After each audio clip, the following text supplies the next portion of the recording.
Mordecai, just off the top of your head, before we get into this, what do we remember of the book of Esther and Mordecai? Anybody? He was hated for his stand for God. He was hated for his stand for God, yep. What else? He was big on asking out the Xerxes court kingdom there. Right. Right. Anything else? All right, that pretty much summarizes it. This will be a lot like Marshall's last week. There's quite a bit about Mordecai, but at the same time, we'll probably cover just about everything. So there's plenty of time and room for discussion and comments if you have any. But we're going to begin in Esther chapter 2, where we're introduced to Mordecai. So it begins in Esther chapter 2, and then verse 5. In Shushan, the citadel there was in Shushan, the citadel there was a certain Jew whose name was Mordecai, the son of Jair, the son of Shimei, the son of Kish of Benjamin. Kish had been carried away from Jerusalem with the captives who had been captured with Jeconiah, king of Judah, whom Nebuchadnezzar, the king of Babylon, had carried away. And Mordecai had brought up Hadassah, that is Esther, his uncle's daughter, for she had neither father nor mother. All right, so Esther is his uncle's daughter. So what's their relation? His uncle's daughter. Yeah. Cousins. So Mordecai is Esther's cousin. The young woman was lovely and beautiful. When her father and mother died, Mordecai took her in as his own, or his own daughter. So it was when the king's command and decree were heard, and when many young women were gathered at Shushan, the citadel, under the custody of Haggai, that Esther was also taken to the king's palace into the care of Haggai, the custodian of the women. So kind of broken Mordecai's life up into sections, or things we know about him into different sections. And so this first one, just want to look at the fact that he took Esther in as his own daughter. Now what, if you remember in the old law, what kind of requirements were there in terms of family taking up another member of the family? Well, if you had a brother and he Right. had died with no son, you was to marry his wife. Right. Namely, the first son after him. Right. So Deuteronomy 25, 5 through 6 is where that is. It's given that if you have a brother and he dies, the widow is not going to marry someone outside of the family. She's to marry that brother, and that the first child, the first son they have, is counted as belonging to the brother who had died. But was Mordecai a brother? No. Did he have any real obligation to Esther? I mean, they're family, but by law, did he have an obligation to Esther? No. There was nothing legally compelling him to do this. He just took her in as his own daughter. Probably means he's older than Esther, but also a lot of it's kind of cultural. If you're a woman and your parents die in that culture, what are you left with? Nothing. So sometimes it was a little bit of culture played an aspect into that, extended family like cousins or things like that, or sometimes even older men who were widowers would help by legally marrying a young woman just so she wasn't left with with nothing. So Mordecai is helping her out here, not because the law told him to, but just because that's what Mordecai is doing. It's the right thing to do. And we're going to look at some verses here. If someone wants to be turning to Exodus chapter 22, and then we'll have some verses that come from Deuteronomy just to see how God views the fatherless. Exodus 22, verse 22, if someone will read that for us. Exodus 22, verse 22.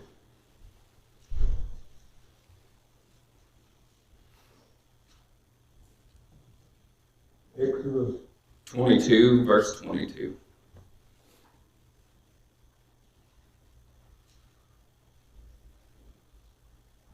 You shall not afflict any widow or fatherless child. All right, so we think back to that context. They haven't been out of Egypt long. The Exodus has really just happened.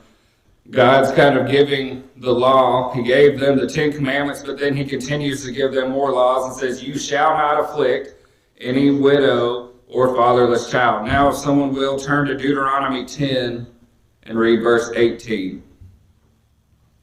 Deuteronomy chapter 10 and verse 18.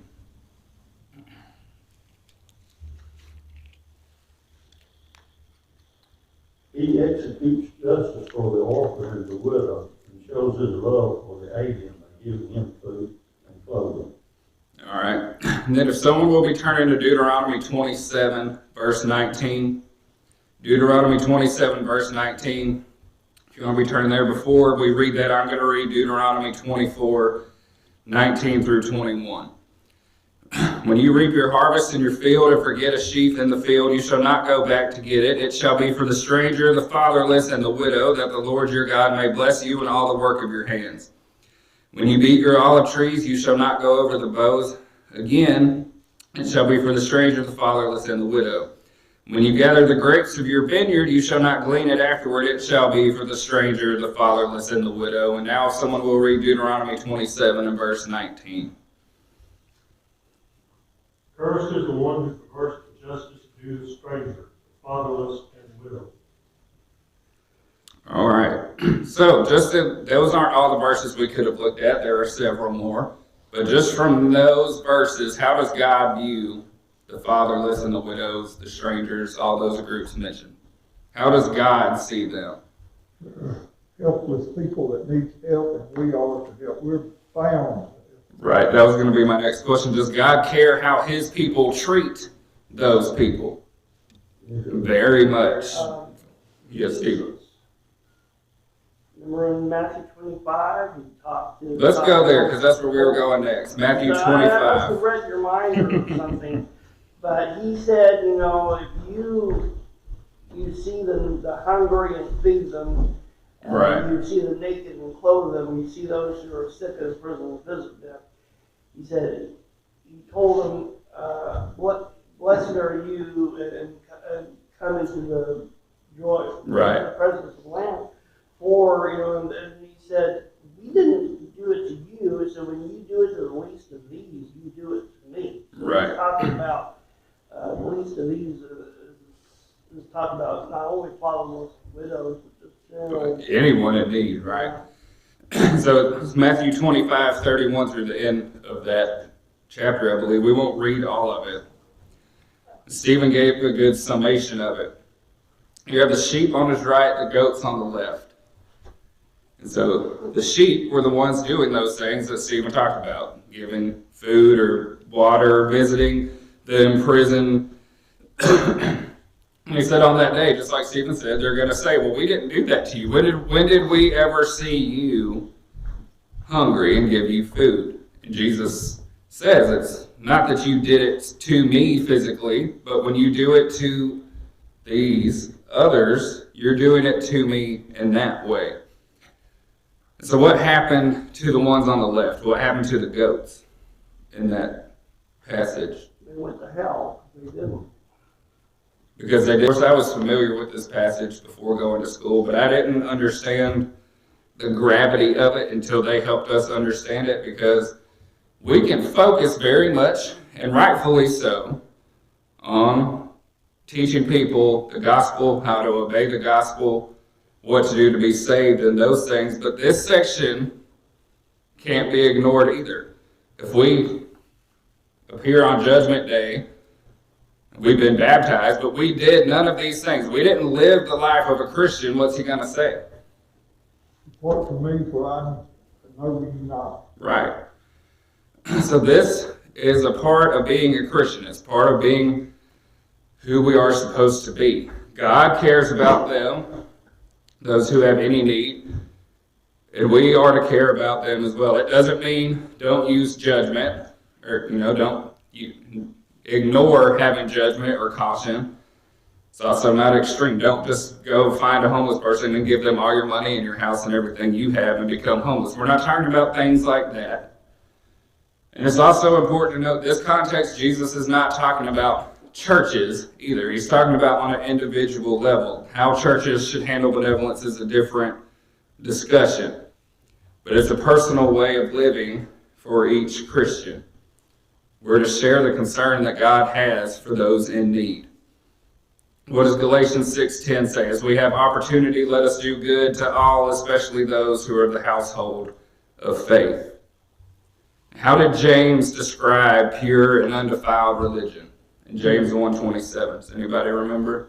Orphans and widows in their distress. Right. And that word visit, in English, we don't always recognize what that's saying. It doesn't just mean show up to their house.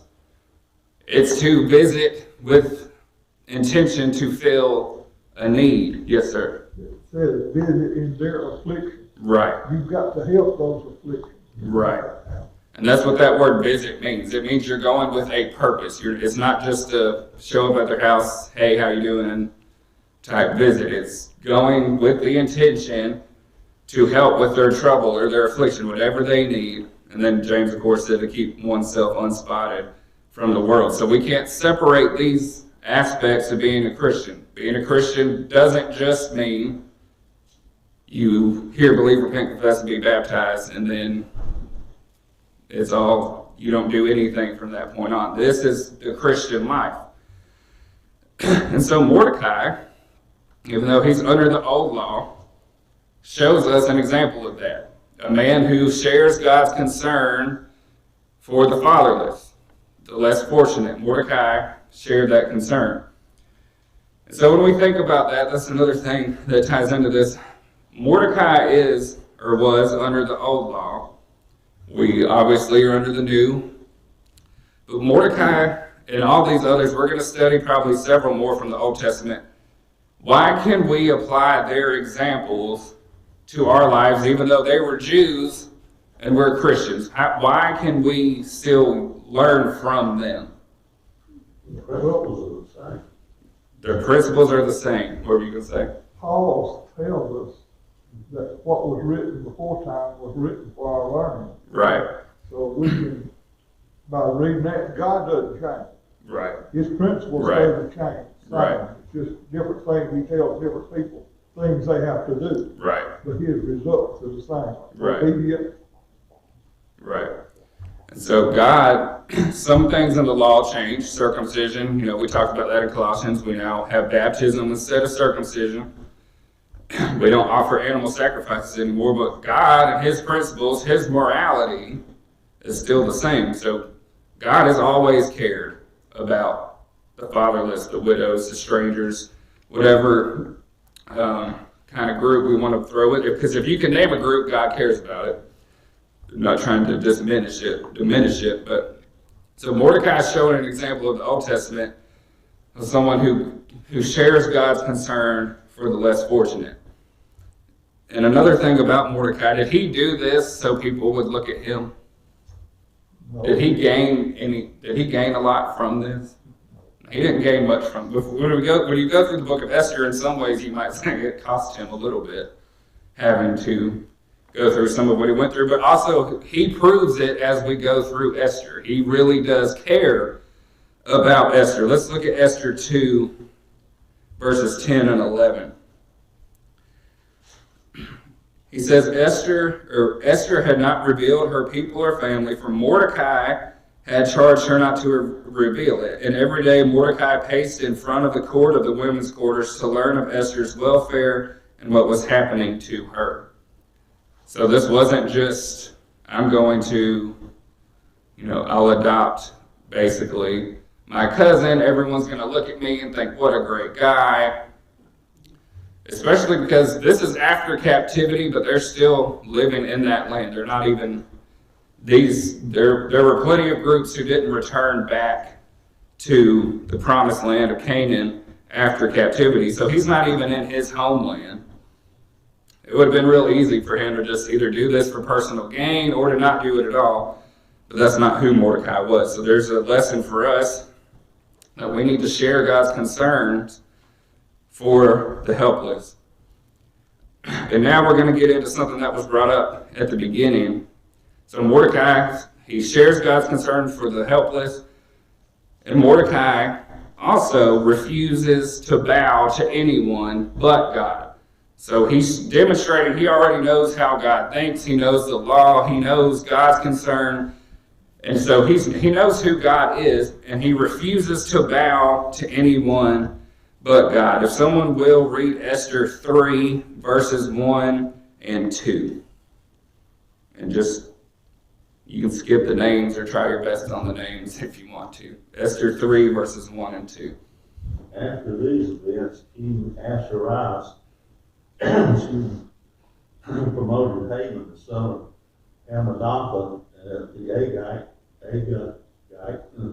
and whatever that is, and advanced him and established his authority over the princes who were with him.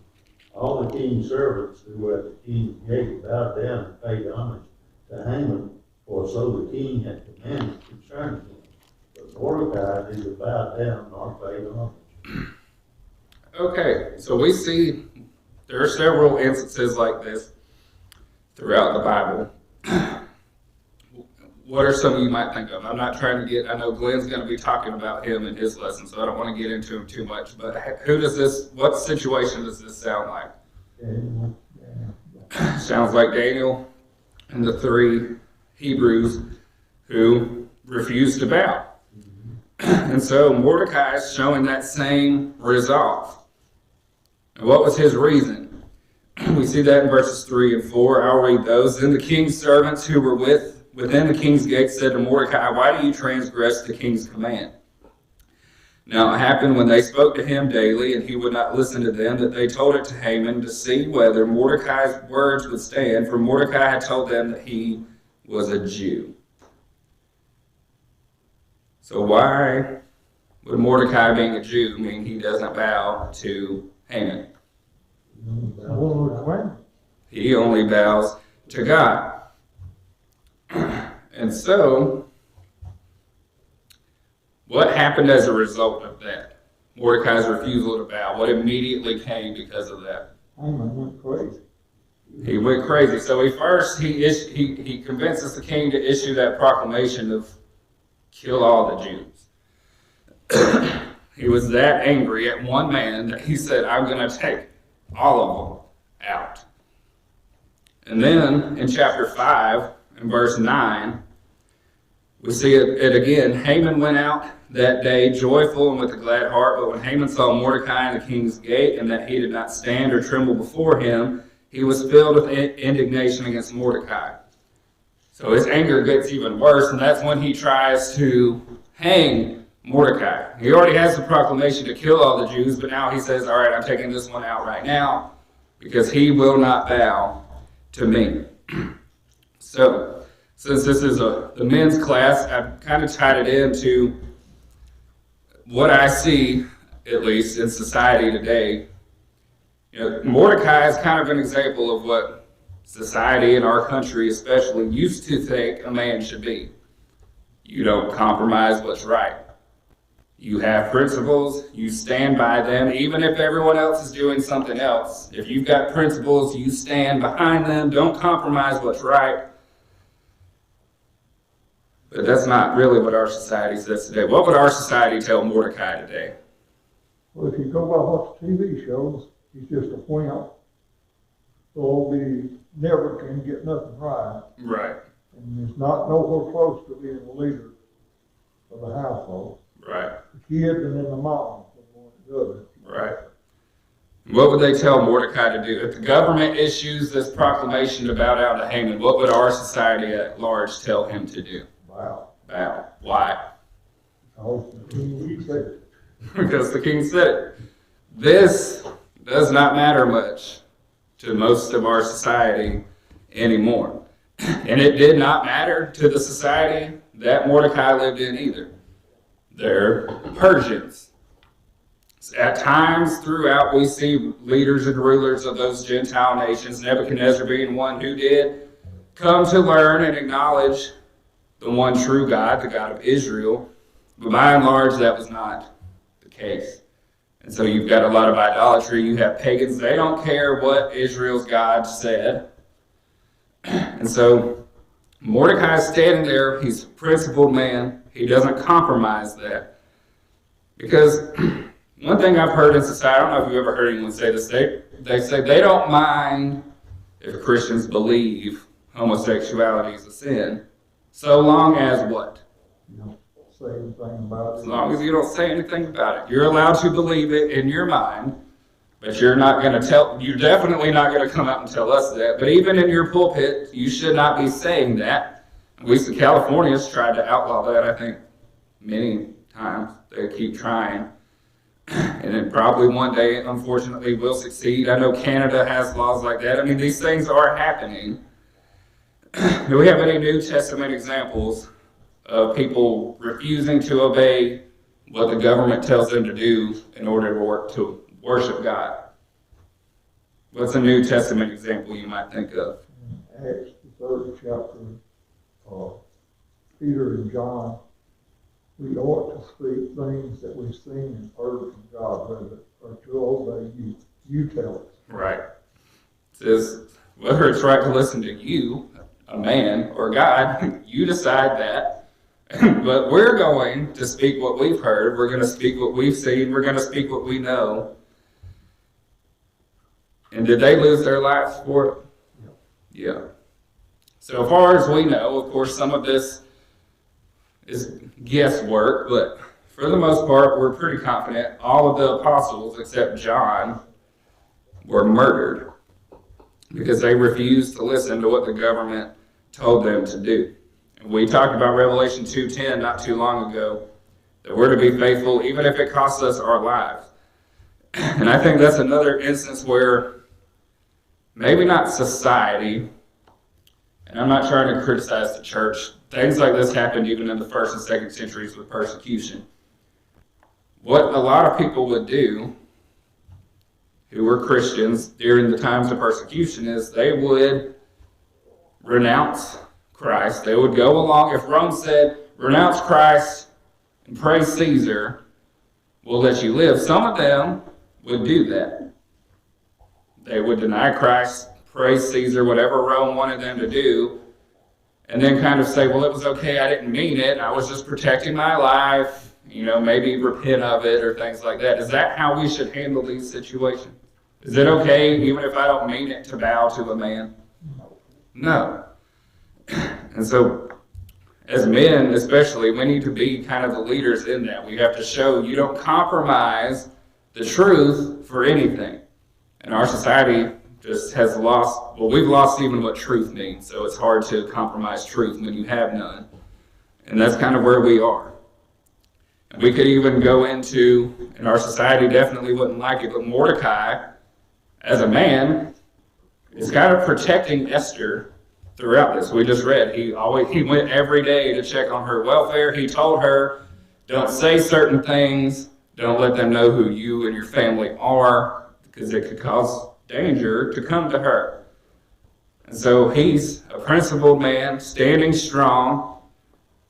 He cares about the fatherless. He cares about women. Because did God create man and women different? Did he give them different roles? Yeah. It's not controversial to say that in here, but we walk up those doors. Somehow that's a controversial statement today. But men and women are different. And so Mordecai, that's why I chose him, because he's kind of standing as an example of really just what a man of God looks like. You're in a world that doesn't care about what God says. You're in a world where everyone, do you think a lot of those people cared who Haman was or really cared, wanted to bow down to him, to show him praise and honor? Probably not. Most of them were probably just like, well, the king said this, I don't want to die, so I'll do it. A lot of them probably didn't even know who he was. So he's showing what a man of God looks like in a land where no one cares what that means. By and large, no one cares what that means. Everybody's just doing whatever they're told. They're going along with society. Mordecai's standing out. And God delivered him and the Jews through this. But did Mordecai know at the time how it was all going to play out? No. Especially, think about that first time. He refuses to bow, tells them, I'm a Jew. The proclamation gets issued to kill all the Jews. And then think about again in Esther 5 when he sees Haman coming and he still doesn't bow. You know, after that first time, you might think, well, Mordecai, you didn't know he was going to get so angry. You know, it's understandable. But that second time, I think that's where Mordecai really proves who he was, both as a man and as a follower of God, because he already knew how Haman was. He knew how angry Haman was going to get. He'd already issued a proclamation to kill the Jews. Mordecai probably knew the only thing he really has left is to just kill me. But he still refused to bow.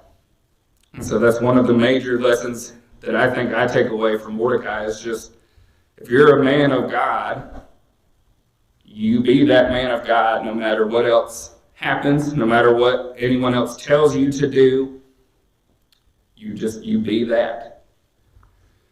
And then another part of Mordecai we want to look at is all the way in Esther chapter 10, if you want to be turning over there. So he's a man who's shared God's concerns about the fatherless and the widows, all those that need help. He was a true man. He didn't compromise his principles, didn't compromise truth for anybody, refused to bow. And then let's see kind of his attitude later on. Because what happens, we won't go through all of it, just kind of real quick. Haman tries to hang Mordecai, but what ends up happening? He gets hanged on the very gallows he made for Mordecai. And then what happens to Mordecai? Mordecai takes his place, the role. Right, we'll read that. Chapter 10, I'll just read all of chapter 10. It's a nice short chapter. And King Ahasuerus imposed tribute on the land and on the islands of the sea. Now all the acts of his power and might and the account of the greatness of Mordecai to which the king advanced him, are they not written in the book of the Chronicles of the Kings of Media and Persia? For Mordecai the Jew was second to King Ahasuerus, and was great among the Jews, and well received by the multitude of his brethren, seeking the good of his people, and speaking peace to all his countrymen. So his faith in God, his refusal to compromise, was eventually rewarded. Now, we've got to sometimes be careful when we look at examples like this, because we don't want to just say we will be rewarded in that same way Mordecai was. Following God does not guarantee that I will become number 2 in a country, or, you know, obviously that's an extreme example, but it doesn't mean necessarily I'm going to be elevated in this life. But happened to Joseph too. what happened to this? We actually see this happen to quite a few Old Testament people, and that's actually, we're going to talk about a little bit of that this morning in the sermon. But what's more important than being elevated in this life? Being elevated in the next life. Exactly. And so that's kind of Mordecai's, I think throughout this process, that's kind of where his mindset at, and we'll see this morning, that's where the mindset of all the good examples we see in the Old Testament, that's where their mindset is. We think about Abraham, we've studied him Wednesday nights in geography, and Hebrews talks about, you know, they all went out to a land they didn't know. If they wanted to go back to the land they came from, they could have, but they didn't, because why? What were they looking for? Looking for a home. Made by who? Made by God. Made by God and not man. And we read in Hebrews, they died without seeing the promise. That is, Abraham didn't see his seed turn into a great nation. He didn't see his seed enter into Canaan and take the land and all of those things. But they had faith that even if I see it or if I don't in this life, I'm going to trust God, and he's going to do things how he wants in his time, and I'm going to just follow him. And Mordecai, he's really in that same mold. And Job, Joseph, Abraham, Isaac, Jacob, go through David, all of them at some point in time had no idea how God was going to work to deliver them from situations. But they all trusted that he would. And it's the same thing, even Daniel, the lion's den, Shadrach, Meshach, and Abednego, what did they tell Nebuchadnezzar? Our God is able to deliver us. He might not. They acknowledge that he doesn't have to deliver us, but he can deliver us. And so we will not bow. And so Mordecai is in that same way of thinking and ends up being elevated to being second only to the king. We have a saying, or it's at least something to this effect, that power corrupts, and absolute power corrupts absolutely. You ever heard anything kind of like that? And so Mordecai, think of everything he went through. They've threatened to kill the Jews. They threatened to kill him. Gets into power. What would have been easy for him to do? What else might he have done? These people have tried to kill us. Now I'm in power. Yeah. Revenge. But that's not what he did. He used his position for good, which is hard for us, and it's hard for us to maybe understand a ruler or leader or politician who's genuinely working in the best interest of others. So he was great among the Jews, well received by the multitude of his brethren, seeking the good of his people. That word good in the King James says he was seeking the welfare, I believe, of the people, or the wealth of the people is what it says.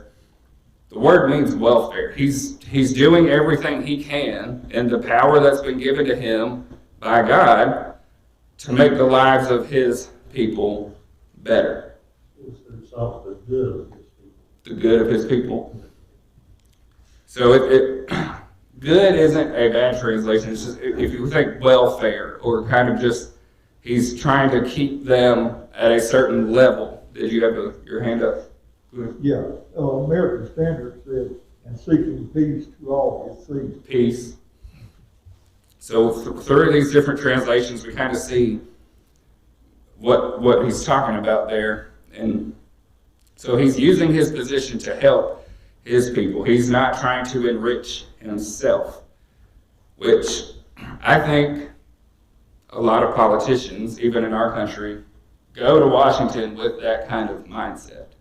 I think there are some genuine ones who go thinking, I'm going to be different, I'm going to be genuine, I'm going to stay who I am, I'm going to be principled, I'm going to help the people in my district or state, whatever. But then what happens? They get up there, there's power, you get money, you get a nice paycheck, and everything else in between is paid for, so you're just kind of making money. You have other people in your ear all the time.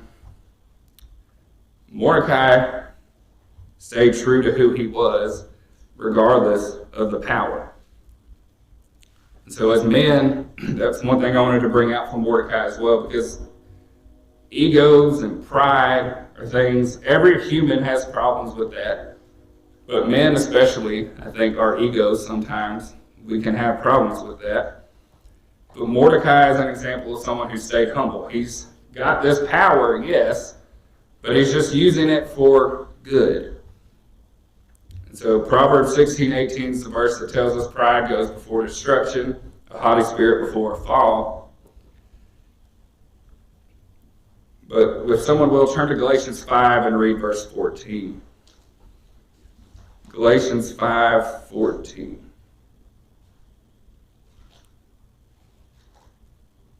Actually, 5:13 and 14. Galatians 5:13 and 14. For you were called to freedom, brethren, only do not turn your freedom into opportunity for the flesh, but through love serve one another. For the whole law is fulfilled in one word, in the statement, you shall love your neighbor as yourself. All right, so in a way, there's a New Testament parallel when he talks about we were called to freedom. So it's not a direct parallel, I get that, but Mordecai was delivered from almost being murdered to being second in command. When we think about as Christians, we were delivered from death and sin into freedom. we have plenty of examples in the New Testament where people use that freedom to try to justify things that are wrong. Corinth had this problem. 1 Corinthians 6, verse 13, Paul says, for the foods for the stomach and the stomach for foods, but God will destroy both it and them. Now the body is not for sexual immorality, but for the Lord, and the Lord for the body. Now Corinth had a very Greek way of thinking. This was how the Greeks thought.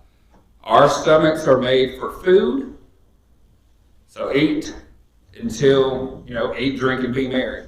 Stomach's made for food. And then to tie into that, they also said our bodies were made with certain desires and urges. Therefore, fornication is fine. And in fact, you should do it as much as you can. You should involve it in worship. And that's where we see kind of the roots of all of those things we've been talking about on Sunday afternoons in Revelation. That's where this way the Greeks thought was, if my body's designed to have food, I'm going to be a glutton. It's designed for these other desires. Fornication's fine. And so Paul's saying liberty is not an excuse to do whatever it is you want to do. And that's what I thought of when I read about Mordecai, because he was delivered. Anyone but the king, nobody but the king could have stopped him in anything he wanted to do. And it again ties into Joseph, just the same as Joseph. No one except Pharaoh could have stopped Joseph from doing anything that he wanted to do. And probably, unless he directly went against the king would have let them do really anything they wanted. Things work. It's hard for us to understand their systems of government, but if you were made the right hand of a king, it was almost like being made king. I mean, you had a lot of power. And so, as Christians, it might not be the same exact things in terms of power, but we have been delivered. We've been raised up, as Ephesians tells us, to heavenly places. But we read in Galatians, we have to use that correctly. It means we don't use our liberty to justify sin, as many throughout the New Testament try to do, especially in Corinth. Paul spends a lot of the chapters in Corinth are directly related to their way of thinking of, well, we have liberty, so I can do whatever I want. Who's going to tell me I can't? I'm a Christian, I'm free, I can do whatever I want to do. And just like Mordecai could have done, but we're not to be like that. Paul said the law is fulfilled in one word, even this, you shall love your neighbor as yourself. That's exactly what Mordecai did when he was elevated to power.